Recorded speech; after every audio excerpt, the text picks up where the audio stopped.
तो प्रशांत भाई, जो मैंने अभी ये टिप बताई है ना, अगर ये स्टूडेंट्स फॉलो करते हैं तो मैं इतना 100% कह सकता हूँ कि ऑफ कैंपस उनको 15 दिन के अंदर जॉब मिल सकती है। तो ये चीजें फॉलो ओह, करनी है सिर्फ, जो मैंने अभी बताई थी। वाह वाह, थैंक्स थैंक्स भाई, thanks Rishabh. So hello guys, कैसे हो आप लोग? आई होप आप सब लोग बहुत बढ़िया होंगे। अगर आप बहुत दिनों से जॉब्स में अप्लाई कर रहे हो लेकिन आपको रिस्पांस नहीं आ रहा, आप इंटरव्यूज क्लियर नहीं कर पा रहे हो एंड आपका सिलेक्शन नहीं हो पा रहा, तो ये पॉडकास्ट आपके लिए है। इस पॉडकास्ट में एक ऐसे शख्स को लेके आया हूँ जिन्होंने अपने दम पे ऑफ कैंपस अपने दम पे जॉब पाई है एंड वो अपने सीक्रेट्स एंड हैक्स आपके साथ शेयर कर सकते हैं कि आप ऑफ कैंपस में सिलेक्शन लोगे एंड एक मंथ के अंदर आपकी ज्वाइन होगी। तो वीडियो पूरा कंप्लीट देखना। तो मैं जिस शख्स की बात कर रहा हूँ उनका नाम ऋषभ भाई। तो ऋषभ भाई, वेलकम है आपका हमारे चैनल पे। एंड आप अपना थोड़ा सा इंट्रोडक्शन दीजिए सो दैट ऑडियंस आपसे कनेक्ट कर सके। तो ऋषभ, यू कैन स्टार्ट। बिल्कुल। सबसे पहले तो थैंक यू प्रशांत भाई, आपने अपने चैनल पे इनवाइट किया, और मैं काफ़ी दिनों से सोच रहा था आपसे कनेक्ट करने की, क्योंकि आपके चैनल पे काफ़ी सारी ऐसी ऑडियंस है जो स्ट्रगल कर रही है जॉब के लिए। तो मैं अपने इंट्रोडक्शन से स्टार्ट करता हूँ। मैं जस्ट एक जी। नॉर्मल मिडिल क्लास फैमिली से आता हूँ, और मेरी जो बैकग्राउंड है, एजुकेशन बैकग्राउंड में अगर बताऊँ, तो मैं एक स्कूल से पास आउट होने के बाद आईपी यूनिवर्सिटी के कॉलेज से ही मैंने बीटेक में ग्रेजुएशन पूरी करी है। एंड उस टाइम पे ये था कि मैं बिजनेस में काफ़ी ज़्यादा इन्वॉल्व था, तो मैंने ऑन कैंपस प्लेसमेंट नहीं ली थी। हालाँकि मेरी क्लास से काफ़ी अच्छी-अच्छी कंपनीज़ में भी पैकेज लगे हैं। बट उस टाइम मैंने स्टार्टअप में करा था थोड़ा-सा, तो उस टाइम थोड़ा-सा मैंने ऑन कैंपस छोड़ दिया था। बट बाद में मुझे ये चीज़ रियलाइज़ हुई, जब मैंने ऑफ कैंपस में ट्राई किया तो मुझे बहुत स्ट्रगल करना पड़ा, but luckily I got a job. And आज की वीडियो में मैं डेफ़िनिटली आप सभी को वही चीज़ें बताने वाला हूँ कि ऑफ कैंपस जॉब कैसे क्रैक करनी है। तो स्टार्ट करते हैं।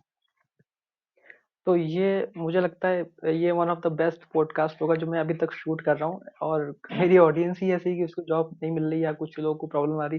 तो ऋषभ, सबसे पहले स्टार्ट करते हैं पहले क्वेश्चन से कि बहुत सारे लोग का होता क्या है, जॉब्स में अप्लाई तो बहुत सारे मतलब बहुत सारी जॉब्स में अप्लाई तो कर रहे हैं लेकिन उनका सीवी शॉर्ट लिस्ट नहीं हो रहा है। तो सबसे बड़ी प्रॉब्लम तो ये आती है, 100 जॉब में अप्लाई किया लेकिन उनका सीवी शॉर्ट लिस्ट ही नहीं हुआ, उनको इंटरव्यू देने का अपॉर्चुनिटी ही नहीं मिल रहा है। तो उसके पीछे क्या रीजन हो सकता है आपके हिसाब से? प्रशांत भाई देखो, एक हो गया आज से 4-5 साल पहले की बात बताऊँ, और एक मैं अब की बात बताता हूँ। 4 से 5 साल पहले ऐसा था कि इतना कॉम्पिटिशन नहीं था जॉब में, मतलब कॉम्पिटिशन शुरू से हो रहा है जॉब में। लेकिन अभी जब से एआई का दौर आया है, उससे हल्का-सा पहले हम बात करें, कोविड से अगर आप लेके चलोगे उस चीज़ को, तो कॉम्पिटिशन बहुत बढ़ चुका है जॉब में, बिकॉज़ काफ़ी जगह फायरिंग्स दबा के हुई हैं।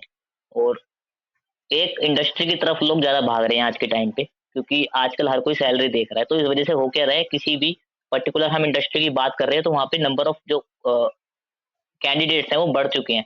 इस वज़ह से क्या हो रहा है ना, हम एक नॉर्मल सीवी अगर हम बना रहे हैं, जैसे पहले हम बनाते थे, हम्म। हाँ, तो वो कॉम्पिटिशन बढ़ गया है। इस वज़ह से हमें क्या करना हो रहा है, एटीएस रिज़्यूमे, आजकल आपने बहुत वर्ड सुना होगा, पहले किसी को नहीं पता होता था क्या होता है ये एटीएस।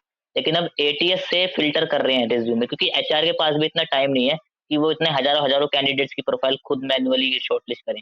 तो एटीएस की वज़ह से अब जितने भी आपको रिज़्यूमे बनाने हैं, उसमें ये चीज़ ध्यान रखनी है कि आपका एटीएस में पास होना चाहिए। एटीएस में पास कैसे होगा, उसके लिए वेबसाइट है, वो मैं आपको अभी वीडियोज़ में बताऊँगा, अभी कुछ टाइम बाद मैं आपको बताऊँगा।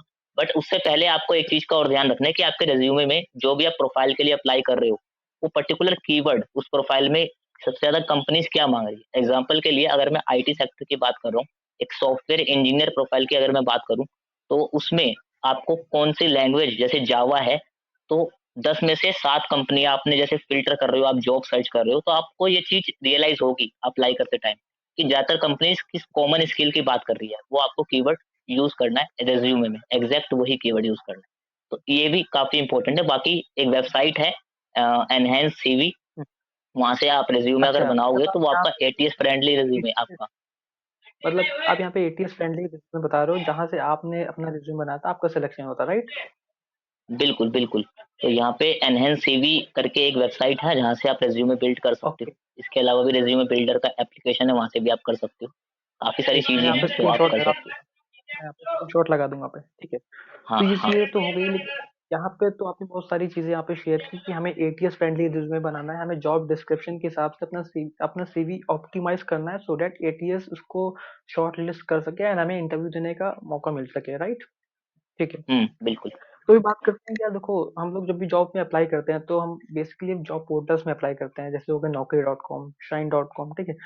तो वहां पे अपनी प्रोफाइल को कैसे ऑप्टिमाइज करें कि हमको ज्यादा से ज्यादा रिक्रूटर्स के कॉल आए, कैसे हम वहाँ पे प्रोफाइल को ऑप्टिमाइज कर सकते हैं ओके, तो बेसिकली जॉब पोर्टल। आपको मैं, हाँ, सबसे पहले तो मैं आपको ये बोलना चाहूँगा कि आप 10 जगह भटकने से अच्छा है, किसी 1 से 2 जगह, अच्छी जगह फ़ोकस करो।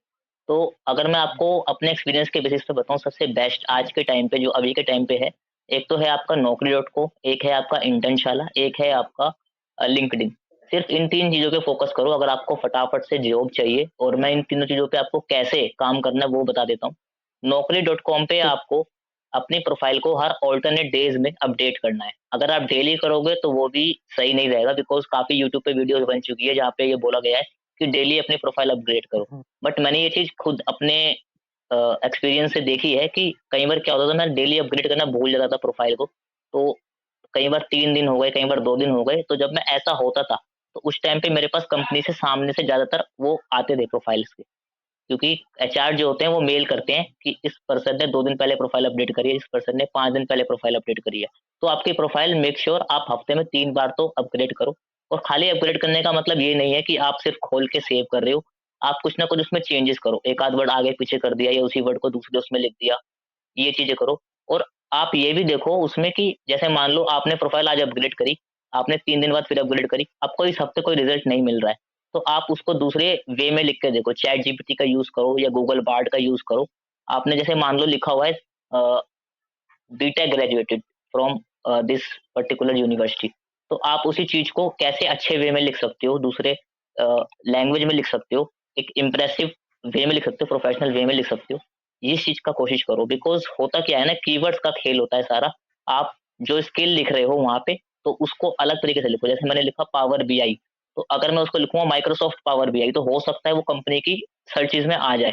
तो ऐसे आपको अलग-अलग चीज़ें ट्राई करनी है, 1 वीक देखना है, उसके बाद अपग्रेड करना है। बट मेनली आपको naukri.com के एप्लीकेशन पे जाना है फ़ोन पे, वहाँ पे आपको वीडियो प्रोफ़ाइल का ऑप्शन मिलेगा, वहाँ पे आप अपना वीडियो प्रोफ़ाइल भी बना के रख लो, एक वीडियो इंट्रोडक्शन आप बना के रख लो, उससे आप एक अलग इम्पैक्ट क्रिएट करोगे बाकी कैंडिडेट्स की नज़र में। बिकॉज़ होता क्या है, लाखों लोग naukri.com के ऐप पे हैं, बट हर कोई वीडियो अपना रिज़्यूमे नहीं बनाता है। रिज़्यूमे हर किसी के पास है, बट एक वीडियो इंट्रोडक्शन के साथ रिज़्यूमे जो बना रहे हैं, वो एक अलग से इम्पैक्ट क्रिएट करता है एचआर की नज़रों में कि ये बंदा वीडियो के फॉर्म में अपना इंट्रोडक्शन दे रहा है, कुछ खास है इसमें।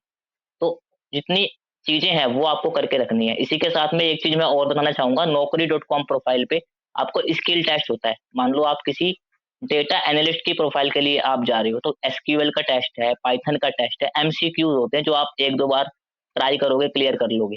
उसकी ये से भी फ्री आपकी होता है प्रोफ़ाइल पेड एक होता है? अच्छी, फ्री होता है फ्री बिल्कुल। होता है कि पेड तो होता है? ओके ओके, फ्री फ्री ठीक है। हाँ जी, वो आप कर ओके। सकते हो, उससे आपकी प्रोफ़ाइल और ज़्यादा अच्छी हो जाएगी। तो जितना ज़्यादा आप ये चीज़ें करते रहोगे, आपकी एचआर की सर्चेज़ में आपकी वो आती रहेगी प्रोफ़ाइल, और आपके पास सामने से एचआर के इनबॉक्स आएँगे naukri.com पे, तो आप इनबॉक्स में जाके चेक कर सकते हो। That's great. तो आपने एक बहुत ही अच्छा पॉइंट बताया कि वीडियो प्रोफाइल बनाओ, क्योंकि मैं देखता हूँ कि 100 में से हुँ, 1 ही 2 बंदे होंगे वीडियो प्रोफाइल बनाए। तो आपने बहुत ही अच्छा पॉइंट बताया कि वीडियो प्रोफाइल बनाओ अपना naukri.com पे या जॉब पोर्टल्स पे, जो कि आपको भीड़ से अलग करेगा, राइट? बहुत ही अच्छा पॉइंट बताया आपने, ठीक है। सो अभी हम बात करते हैं जॉब पोर्टल्स, को आपने बता दिया, लेकिन अब आपको लिंक्डइन एक बहुत ही अच्छा टूल है जॉब पाने का। तो लिंक्डइन पे हुँ। कैसे प्रोफाइल को ऑप्टिमाइज कर सकते हैं? क्या सेम चीजें करना होता है कि कुछ अलग स्ट्रेटेजी होता है लिंक्डइन पे? देखो, लिंक्डइन बहुत इम्पोर्टेंट हो चुका है। मैं बल्कि ये कहना चाहूँगा कि सबसे इम्पोर्टेंट लिंक्डइन हो चुका है। एक जैसे आपका इंस्टाग्राम होता है कि आप अगर कोई इन्फ्लुएंसर हो, तो बिल्कुल अगर आपको जॉब हम्म, चाहिए तो उसके लिए आपको लिंक्डइन बिल्कुल ऐसा ही समझ के चलो। एक आपकी दुकान है, एक आपका रिज़्यूमे है चलता-फिरता। तो लिंक्डइन पे आपको अपनी सबसे पहले तो प्रोफ़ाइल पिक्चर को एक अपीलिंग लुक देना है। आप एक नॉर्मल प्रोफ़ाइल पिक्चर एक प्रोफ़ेशनल वे में रख सकते हो, जैसे रिज़्यूमे में रखते हो। और इसी के साथ में आपका जो कवर पिक्चर हो, अगर आपने कॉलेज में कोई ग्रुप फ़ोटो क्लिक करवाई हुई है, वो रख सकते हो। आपकी कोई ऐसी ग्रुप फ़ोटो नहीं है, आप किसी टीचर्स के साथ हो, वो आप क्लिक करवा के वहाँ पे डाल सकते हो। नहीं है तो आप एक नॉर्मल सी कोई अ, फ़ोटो रख सकते हो वहाँ पे कवर पे, मतलब जो थोड़ी-सी एक प्रोफ़ेशनल, कुछ आपके पास अगर कोई फ़ोटो हो, वो आप देख के वहाँ पे लगा सकते हो। इसके अलावा आप जो हम्म, बायो वहाँ पे लिखोगे, तो बायो में आपको नंबर 1 पे जो कीवर्ड्स। आपको कीवर्ड रखना है, टाइटल, जो टाइटल वहाँ पे रखना है। तो अभी आप क्या मतलब आप कोई जॉब कर रहे हो, आप स्विच करना चाहते हो, तो आपको पहले वो जॉब का टाइटल कि आप क्या कर रहे हो। उसके बाद आप इसके अलावा क्या काम करते हो वो आपको डालना है और इसके अलावा आपके पास स्किल्स क्या है। अगर आप मान लो जॉब ढूँढ रहे हो, फ्रेशर हो, तो आपको फर्स्ट हम्म। नंबर पे ये लिखना है जो भी आप कॉलेज से पास आउट हो, छोटा-सा उसमें लिख के, उसके बाद एक हाइफ़न स्लैश डाल के आपको उसके आगे जो भी स्किल है, मान लो आप किसी जॉब के लिए अप्लाई कर रहे हो एग्ज़ाम्पल के तौर पे डेटा साइंटिस्ट, तो डेटा साइंटिस्ट में सबसे ओके। मोस्ट इम्पोर्टेंट स्किल क्या आती है? मशीन लर्निंग, पाइथन, ठीक है, पावर बीआई और स्टैटिस्टिक्स। तो ये आपको ऐसे स्लैश करके फिर वो कीवर्ड, फिर स्लैश करके फिर एक वो कीवर्ड ऐसे डालने हैं अपने हेडलाइन में, ठीक है? इसके साथ में जितनी भी चीज़ें होती हैं लिंक्डइन में, आपको वो खुद ही बताएगा लिंक्डइन आपकी प्रोफ़ाइल कंप्लीट नहीं है। वो सारी चीज़ें आपको फ़िल करते रहनी है। तो आपको कॉलेज का नाम, आपने कॉलेज में कितने परसेंटेज स्कोर करे, आपने कॉलेज में क्या-क्या स्टडी किया, आपका लिंक्डइन का डिस्क्रिप्शन जिसमें आपको पूरी स्टोरी लिखनी है और आप इस चीज़ के लिए अपनी चैट जीपीटी की हेल्प ले सकते हो। चैट जीपीटी को बता सकते हो कि मेरी लिंक्डइन की प्रोफाइल आप बनाओ, समरी आप कर सकते हो और ऐसे ही आप सर्च करोगे ना एक वेबसाइट और है, मुझे अभी उसका नाम याद नहीं आ रहा है। वहाँ पे क्या होता है कि आप लिंक्डइन की प्रोफाइल का लिंक डालोगे, वो आपको स्कोर बता देगा कि आपके लिंक्डइन में क्या स्कोर है, एटीएस फ्रेंडली के हिसाब से। वो वेबसाइट तो जो आप बता रहे हो उसको बाद में बताना, मैं डिस्क्रिप्शन में डाल दूंगा उस वेबसाइट को। ठीक है। ठीक है, मैं उसका लिंक आपको दे दूँगा। तो वो ठीक है। काफ़ी अच्छी वेबसाइट है, वहाँ से आप अगर लिंक्डइन डालोगे तो आपको बता देगा कि लिंक्डइन का आपका स्कोर कितना है, जो रिक्रूटर्स के हिसाब से वो बताता है। तो उस हिसाब से भी आप अपग्रेड कर ओके। सकते हो। बाकी सबसे इम्पोर्टेंट चीज़ लिंक्डइन की ये है, जब आप प्रोफाइल ऑप्टिमाइज़ कर लो पूरी तरीके से, आप डेली बेसिस पे जिस भी इंडस्ट्री में जाना चाहते हो, उस इंडस्ट्री में जो टॉप कंपनीज़ हैं, उन टॉप कंपनीज़ के एचआर्स को अपने नेटवर्क में जोड़ना स्टार्ट करो। ठीक है? डेली 10 से 15 कनेक्शंस रिक्वेस्ट भेजो, डेली एचआर्स को कनेक्ट करो। उस इंडस्ट्री में जो सीनियर हैं ऑलरेडी उस पोज़ीशन पे, उनको कनेक्ट करो, उनके साथ बातचीत करो, उनसे पूछो इंटरव्यू में मैं क्या हेल्प कर सकता हूँ। देखो 10 लोगों को मैसेज करो कि 1-2 के रिप्लाई आएँगे। बट ऐसे निराश मत हो करेक्ट। जितने भी लोग रिप्लाई कर रहे हैं, एटलीस्ट आपकी कुछ हेल्प होएगी उससे, आपको इंडस्ट्री में घुसने में हेल्प होएगी। रेफरल माँग सकते हो, एचआर के साथ कॉन्टैक्ट में रहोगे तो ये फ़ायदा होता है कि आपको कहते हैं कि जो जॉब निकलती है, जॉब पोर्टल पे बाद में आती है, पहले लिंक्डइन पे उसकी पोस्टिंग आती है। तो वहाँ से आपको इंटरनल हायरिंग। एचआर के मेल दिखाई देंगे। एचआर्स के हम्म। मेल दिखाई देंगे, डायरेक्टली वहाँ पे अपना रिज्यूमे आप सेंड कर सकते हो, तो उसमें एटीएस का झंझट भी नहीं रहेगा। तो बहुत बेनिफिट होते हैं लिंक्डइन के। आप जितने नेटवर्क बनाओगे, जितना आप कनेक्शन बढ़ाओगे, रेफरल भी आपको ईज़िली मिल जाएगा, आपको जॉब के बारे में पहले पता लग जाएगा और होता ये है कि मान लो कोई बंदा पोस्ट को लाइक कर रहा है, तो वो भी आपके फीड में शो हो जाएगी अगर वो आपके नेटवर्क में है तो। तो बहुत सारे बेनिफिट हैं, आपको लिंक्डइन के ऊपर डेली काम करना है और नौकरी डॉट कॉम के ऊपर डेली काम करना है। सबसे 2 इम्पोर्टेंट ये वेबसाइट है जहाँ पे आपको काम करना है, साथ में प्रिपरेशन करते रहना। Okay, so thank you so much Rishabh, बहुत ही जबरदस्त नॉलेज दी आपने लिंक्डइन और जॉब पोर्टल पे। तो आई होप ये चीजें अगर कोई भी फॉलो करेगा तो उसको जॉब लगनी 100% पक्की है। तो अभी हम नेक्स्ट क्वेश्चन पे आते हैं कि एज अ फ्रेशर, मान लो कोई 10th पास हो, 12th पास हो, फ्रेशर हो, तो उसके पास ऐसी कौन सी बेसिक बेसिक स्किल्स होनी ही चाहिए जिससे उसकी जॉब लग सकती है, यानी मस्ट हैव स्किल्स कौन कौन सी होनी चाहिए आपके हिसाब से? तो अभी के हिसाब से जो बहुत इम्पोर्टेंट बन चुकी है ज़रूरत, वो एक तो इंग्लिश बन चुकी है। कम्युनिकेशन स्किल का हम्म। मतलब इंग्लिश हो चुका है कंपनी के हिसाब से आज के टाइम पे। ये चीज़ मुझे करेक्ट। पता है कि सही नहीं है, बट रियलिटी यही है आज के टाइम, अगर आपको जॉब लेनी है तो आपसे इंग्लिश एक्सपेक्ट करी जा रही है, चाहे आप 12th पास जॉब के लिए क्यों नहीं अप्लाई कर रहे हो। तो इंग्लिश आपको करेक्ट। उस हिसाब से आनी चाहिए कि आप एचआर के साथ बात कर सको, कॉन्टैक्ट कर सको। अगर आपका टेलीफ़ोनिक इंटरव्यू हो रहा है, तो आप कॉन्फिडेंटली इंग्लिश में बात कर सको, उनका इंग्लिश में रिप्लाई कर सको। खाली रटे वाले आंसर नहीं, इसके अलावा अगर नॉर्मल कन्वर्सेशन भी आप इंग्लिश में कर पा रहे हो, तो वो एक आपका अलग हम्म। इंप्रेशन छोड़ेगा और आपको जॉब मिलने में काफ़ी आसानी रहेगी। दूसरी स्किल वो एक ठीक। होती है आपकी MS Word, MS Excel, MS PowerPoint. ये ओ। आपको बेसिक लेवल का यस। आना चाहिए, क्योंकि हर एक इंडस्ट्री में थोड़ा-थोड़ा इसका यूज़ है आज के टाइम पे और थोड़ा बहुत आपको बेसिक कंप्यूटर नॉलेज होना चाहिए, ठीक है? अगर आप कोई आपसे पूछता है, तो आपको इसके बारे में पता होना चाहिए, क्या चल रहा है आज के टाइम पे, थोड़ा जनरल नॉलेज बेसिक। बाकी ऐसा कुछ नहीं है, आपके अंदर कॉन्फिडेंस है और कम्युनिकेशन स्किल जैसे मैंने आपको बता ही दिया, तो आप ईज़िली उस चीज़ में निकल सकते हो। ओके, सो आपने बताया कि इंग्लिश और एक्सेल और कॉन्फिडेंस तीन चीजें तो होनी ही चाहिए, तभी आपको जॉब मिलेगी। हुँ, बहुत ही जबरदस्त चीज बताई आपने। सो लेट सपोज आपकी चीजों को फॉलो करके हमने अब जॉब पोर्टल्स ऑप्टिमाइज कर लिया और हमारा मतलब सीवी शॉर्टलिस्ट हो गया, और मैं इंटरव्यू में मौका मिल गया, हुँ, तो इंटरव्यू के हुँ, लिए क्या टिप्स देना चाहोगे आप? एक कैसे इंटरव्यू क्रैक कर सकते हैं? बेसिक चीज़ें। ओके। तो इंटरव्यू में सबसे पहले अगर आपका फेस टू फेस इंटरव्यू हो रहा है, तो आपको सबसे पहले ये चीज़ का ध्यान रखना होगा कि जो सामने वाली कंपनी है, उसके बारे में आपको अच्छे से रिसर्च करके जाना होगा, ताकि वो कंपनी के बारे में आप थोड़े से क्वेश्चन्स कर सको। और आप अलग कैंडिडेट हुँ, अगर बनना चाहते हो बाकी कैंडिडेट के कंपैरिजन में, तो आपको सामने वाली कंपनी के कुछ फिगर्स को, कुछ उनके रेवेन्यूज़ को, थोड़ा बहुत उनकी अगर मिस्टेक्स आप फाइंड आउट कर सकते हो, थोड़ी बहुत उनकी आप चीज़ें ढूँढ के निकाल सकते हो। तो इंटरव्यू के लास्ट में आप उनसे पूछ सकते हो कि सर आप मुझे एक फीडबैक देना था आपकी कंपनी के रिगार्डिंग, मैंने ये चीज़ नोटिस करी है और ऐसा-ऐसा हो सकता है, या आपकी कंपनी के रिगार्डिंग मुझे एक ये डाउट है आपके प्रोडक्ट्स या सर्विसेज़ के बारे में। तो वो ये देखेगा कि ये कैंडिडेट एक अलग-सा, उसको आपका दिमाग में नाम याद रहेगा कि इस कैंडिडेट ने कुछ अलग करा है, मेरी कंपनी के बारे में इतना ये सोच रहा है, तो जब ये जॉब पे आ जाएगा तब ये कितना करेगा। अभी तो मैंने इसको जॉब पे रखा ही नहीं है, ये मेरी कंपनी के बारे में इतना हुँ, रिसर्च करके आ रहा है। तो ये चीज़ एक तो आप करो। दूसरा आप ये कर सकते हो कि कॉन्फिडेंस आपको पहले से उस लेवल का अपने अंदर बिल्ड करना है कि जब आप इंटरव्यू में बैठो, अपना इंट्रोडक्शन देते वक़्त या जब वो आपसे कन्वर्सेशन कर रहा है, तो आप फंबल ना करो। और इसी के साथ में आपकी बॉडी लैंग्वेज ऐसी ना हो कि आप हाथ हिला रहे हो या पैर हिल रहे हैं आपके, तो आपके फेस कलर कॉन्फिडेंस से वो रहेगा, दिख जाता है।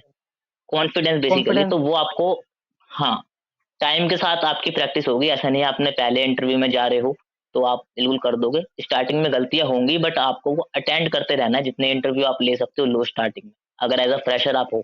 आप अगर यूट्यूब पे ऑलरेडी कुछ ना कुछ वीडियोज़ बना रहे हो, तो आपको ऑलरेडी कॉन्फिडेंस आ जाता है, या आपने कभी स्कूल में, कॉलेज में किसी पब्लिक स्पीकिंग प्रैक्टिस। कॉम्पिटिशन में पार्ट लिया है, तो ये चीज़ें काफ़ी हेल्प करती हैं। तो नहीं करा है तो कोई दिक्कत नहीं है, इंटरव्यू आप दोगे, 3-4 इंटरव्यू दोगे, आपको प्रैक्टिस हो जाएगी। ये मत सोचो कि आपने इंटरव्यू दिया है, नहीं कर पा रहे हो, अब पता नहीं क्या होगा। तो कंपनीज़ बहुत हैं, अगर आप इस अप्रोच से करते हो जैसे मैंने आपको बताया है, तो डेफ़िनिटली आपको इंटरव्यूज़ कॉल्स आएँगे। और इंटरव्यू कॉल आपको आने स्टार्ट होंगे तो आप प्रैक्टिस करो। जैसे होता नहीं है, 1 बॉल आई 1 रन, 1 बॉल आई 2 रन, 1 बॉल आई चौका। तो जब आपका हुँ, चौथा या 5वाँ इंटरव्यू आएगा और आप इस प्रोसेस को फ़ॉलो कर रहे हो, तो सीधा आप 6 मारोगे और हुँ, आपकी एक अच्छी जॉब भी लग सकती है फिर उस बेस पे। Practice makes a man perfect. Practice बिल्कुल। करना है। ओके, सो बहुत ही वैल्यूएबल इन्फॉर्मेशन दी आपने। आई होप, मतलब मुझे लगता है कि अभी तक का बेस्ट पॉडकास्ट ये है, अभी तक मैं शूट कर रहा हूँ अपनी लाइफ में। तो सब कुछ तो आपने बता दिया, लेकिन अभी लास्ट में मैं ये जानना चाहूँगा कि आपका खुद का यूट्यूब चैनल है, तो अपने हुँ, यूट्यूब चैनल पे आप किस टाइप का कंटेंट बनाते हो एंड कैसे आप वहाँ पे स्टूडेंट्स की हेल्प करते हो? थोड़ा-सा ओवरव्यू उसका भी दे दो, सो दैट स्टूडेंट्स आपसे श्योर। कनेक्ट हो सके। सो बेसिकली मेरा एक ज़्यादा बड़ा चैनल नहीं है, छोटा-सा चैनल है और वो मैंने अपने कॉलेज के साथ ही स्टार्ट किया था। जस्ट एज़ अ हॉबी मैंने स्टार्ट किया था, मैं इंजीनियरिंग कर रहा था। और हुआ ये था, स्टार्ट करने के पीछे कहीं न कहीं ये भी था कि अ, स्कॉलरशिप्स का उस टाइम पे ज़्यादा लोगों को पता नहीं था। और दिल्ली के जो मिनिस्टर हैं उन्होंने एक स्कॉलरशिप निकाली थी उस टाइम 1 साल पहले ही, और वो इतनी बढ़िया स्कॉलरशिप थी, मतलब काफ़ी जो मिडल क्लास बैकग्राउंड से बच्चे आते हैं उनको स्कॉलरशिप की जानकारी नहीं हो पाती है। जो कॉलेज के फैकल्टीज़ होती है वो जानबूझ के नहीं देती है कि उनको काम बढ़ जाएगा। तो वो नोटिस हुँ, बोर्ड पे था, मैंने अप्लाई किया था, मैंने देखा यार किसी को पता ही नहीं उस चीज़ के बारे में। तो मुझे ऐसे आया कि मैं स्टार्ट करता हूँ ये चीज़ बताना। और खाली स्कॉलरशिप से नहीं, और भी एग्ज़ाम्स के टिप्स हो गए या कुछ हो गया, अलग-अलग चीज़ें हो गई। तो जैसे जो मैं करता रहता था वो मैं उसमें डालता रहता था। अभी फ़िलहाल मैं चैनल के ऊपर स्कॉलरशिप्स, इंटर्नशिप्स और पॉडकास्ट्स भी मैंने स्टार्ट किए सीरीज़, जहाँ पे एक वर्किंग प्रोफ़ेशनल जो टेक इंडस्ट्री में अगर आप जॉब चाहते हो, डेटा साइंटिस्ट, सॉफ्टवेयर इंजीनियर, किसी भी आईटी इंडस्ट्री में आप जॉब चाहते हो, तो मैं ऐसे वर्किंग प्रोफ़ेशनल्स को इनवाइट करता हूँ चैनल के ऊपर। और वो कैसे उस चीज़ में गए हैं, कैसे उन्होंने क्रैक करा है उस चीज़ को, वो हर एक चीज़ आपको बताते हैं, वर्किंग कल्चर कैसा है, ताकि आप अभी से प्रिपेयर हो जाओ उस चीज़ के लिए। तो ये है, ओके, ऋषभ जैन ऑफिशियल नाम से चैनल है, आप आराम से जाके चेकआउट कर का सकते हो। मैं आपके चैनल का लिंक और आपके इंस्टाग्राम का लिंक इस वीडियो को डिस्क्रिप्शन में डाल दूँगा, सो दैट अगर कुछ स्टूडेंट्स को अगर कुछ डाउट होता है, तो वो इंस्टाग्राम से आपसे कनेक्ट कर सकते हैं। Are you comfortable with? बिल्कुल, बिल्कुल। ठीक, ओके, ठीक। So thank you so much Rishabh, आपने बहुत ही वैल्यूएबल इन्फॉर्मेशन दी एंड आई होप ये जो टिप्स एंड ट्रिक्स है ये ज़रूर किसी एक फ्रेशर को, जैसे 12th पास को ज़रूर हेल्प करेगी एंड उसकी जॉब ज़रूर लगेगी। सो thank you so much and so guys I hope आपको सारी चीज़ें क्लियर हो गई होंगी। अगर आपको कोई डाउट है तो आप ऋषभ से खुद पूछ सकते हो या इस वीडियो में कमेंट कर सकते हो। ऋषभ के पास अगर टाइम होगा तो रिप्लाई कर देंगे कमेंट्स का। एंड आप उनसे इंस्टाग्राम पे भी कनेक्ट हो सकते हो एंड आप उनके यूट्यूब चैनल को भी सब्सक्राइब कर सकते हो। सारी लिंक्स मैं इस वीडियो को सारी लिंक्स मैं इस वीडियो को डिस्क्रिप्शन में डाल दूंगा, सो आप वहां से चेकआउट कर लेना। सो अगर कोई क्वेश्चन है, कोई डाउट है तो आप कमेंट करो, वीडियो को लाइक करो एंड चैनल को सब्सक्राइब करो। सो थैंक यू सो मच ये सब, thanks for watching, thank you.